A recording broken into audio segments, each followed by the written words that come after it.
اور اس زندگی سے پہلے ہم ہزاروں سال تک روح کی کیفیت میں رہے، پھر یہ دنیا کی زندگی ملی، پھر قبر کی زندگی، ہزاروں سال ہمیں قبر میں رہنا ہے، پھر حشر کا 50,000 سال کا دن ہے، پھر میزان عدل ہے، اور پھر اچھوں کو جنت اور بروں کو جہنم۔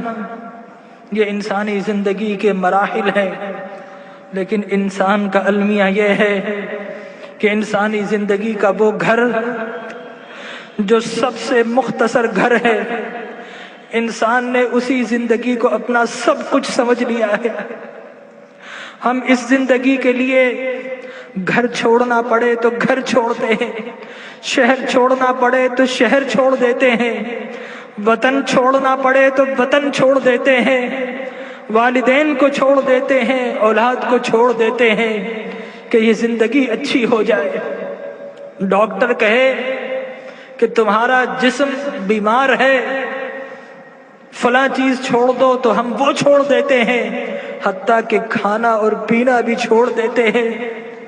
لیکن میرے بھائیوں، اپنے دل پر ہاتھ رکھ کر بتاؤ کہ کبھی اللہ اور اس کے رسول کے لیے کچھ چھوڑا ہے؟ اللہ نے کہا کہ برے اعمال چھوڑ دو، تو ہم نے اللہ کے لیے کبھی برے اعمال چھوڑے ہیں؟ اس کے رسول کی محبت کی خاطر کچھ چھوڑا ہے؟ ارے فقط ایک آنکھ جانے کا خطرہ ہو تو ہم ڈاکٹر کے پاس ساری جمع پونجی دے دیتے ہیں، ڈاکٹر کو پیش کر دیتے ہیں، اور وہ رب کہ جس نے بغیر کچھ لیے آنکھ دی، ناک دیا، کان دیے، جسم و جان دیے، گھر بار دیے، عزت و آبرو دی، جس نے مال و دولت دیا، کیا ہم نے اس رب کی بارگاہ میں کبھی کچھ پیش کیا ہے؟ اپنے دل پر ہاتھ رکھ کر بتائیے، کبھی رات نیند کو قربان کر کے کبھی اس رب کی بارگاہ میں کچھ سجدے پیش کیے ہیں؟ کبھی اس رب کی خاطر آنسو بہائے ہیں؟ ارے اس دنیا کو سب کچھ سمجھنے والوں، اس دنیا کو بڑا ہم سجاتے ہیں، گھر میں رنگ و روغن کرتے ہیں، فانوس لگاتے ہیں، وائٹ واش کرتے ہیں، قیمتی گدے اور قیمتی سامان سے اپنی زندگی کو آرام پہنچاتے ہیں، لیکن یاد رکھیے کہ یہ زندگی 60-70 سال کی زندگی ہے، آگے کی جو زندگی، قبر کی جو زندگی ہے، وہ ہزاروں سال کی زندگی ہے۔ اور خدا کی قسم، ہماری قبر ہمیں پکار رہی ہے، یہ ہم ہی نکمے ہیں نہیں سنتے، ہماری قبر کہہ رہی ہے کہ لوگوں میں بھی تو تمہارا گھر ہوں، لوگوں میرے پاس بھی تم کو آنا ہے۔ اے دنیا کے گھروں کو سجانے والوں، کبھی میری سجاوٹ کا بھی انتظام کیا ہے؟ اگر نہیں کیا تو یاد رکھو کہ میں اندھیرا گھر ہوں، میرے پاس روشنی نہیں ہے، میرے پاس آؤ تو روشنی کا انتظام کر کے آنا، میرے پاس آؤ تو چراغ لے کر آنا۔ ارے میں تو لوگوں کی پسلیوں کو بھیج دیتی ہوں، میرے پاس تو ڈسنے والے سانپ اور بچھو ہیں، میرے پاس تو اندھیرے ہیں۔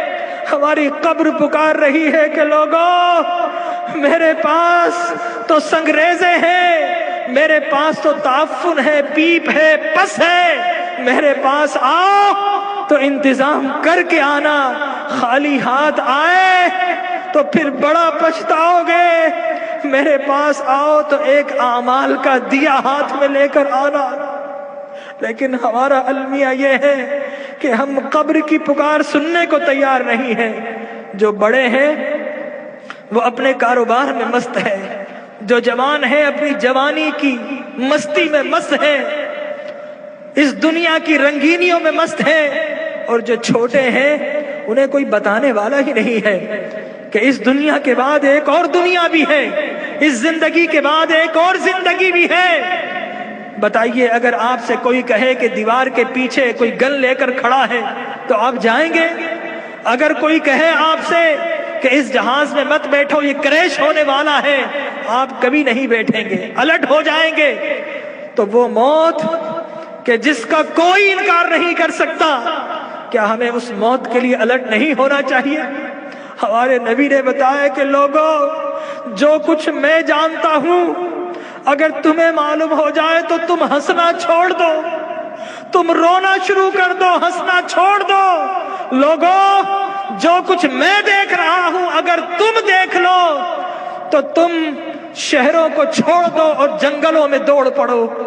تو آج کی رات ہمیں اپنے رب کو منانا ہے۔ ہم بہت ہنس لیے ہیں، آج کی رات تو کچھ آنسو بہا لیجئے، اپنے رب کو منا لیجئے۔ ارے اللہ کے انبیاء کو دیکھیے، یحییٰ علیہ السلام بچے ہیں، 6-7 سال کے ہیں، زارو قطار روتے تھے، بے ہوش ہو جایا کرتے تھے۔ ایک روز اپنے گھر سے نکل گئے، غاروں میں چلے گئے، ماں باپ ڈھونڈ رہے ہیں، لوگوں سے پوچھتے ہیں 7-8 سال کا بچہ ہے، کسی نے دیکھا؟ ایک چرواہا کہتا ہے کہ بچہ تو نہیں دیکھا، ہاں اس غار سے رونے کی آواز آ رہی ہے، 3 دن سے کوئی رو رہا ہے اور اس کے رونے سے ہماری بکریوں نے کھانا اور پینا چھوڑ دیا ہے۔ ماں باپ اندر جاتے ہیں، دیکھتے ہیں اللہ کے نبی یحییٰ رو رہے ہیں۔ ماں کہتی ہے کہ بیٹا اب تو چلو، اب تو رونا بند کر دو۔ اللہ کے نبی یحییٰ فرماتے ہیں اماں، عذاب قبر سے بچنے کی ضمانت آپ دے دو اور رونا میں چھوڑ دیتا ہوں۔ اللہ اکبر۔ تو آج کی رات اپنے رب سے عذاب کی پناہ مانگنی ہے۔ حضرت ابراہیم بن ادھم ایک باتھ روم، ایک ٹوائلٹ میں جاتے ہیں، جانے کی کوشش کرتے ہیں، حمام کا مالک روک دیتا ہے، کہتا ہے پیسے دو۔ حضرت ابراہیم بن ادھم رونا شروع کر دیتے ہیں اور کہتے ہیں کہ یہ لیٹرین جو شیطان کی جگہ ہے، یہاں پر جب بغیر پیسے کے نہیں جا سکتا، ارے اللہ کی وہ جنت جو انبیاء اور اولیاء کے رہنے کی جگہ ہے، وہاں اعمال کے بغیر کیسے جاؤں گا؟ تو آج اعمال کا چراغ لے لیجئے۔ اللہ تبارک و تعالی ہماری حاضری کو قبول فرمائے۔ اپنی محرومیوں کو یاد کیجئے، اپنی بیماری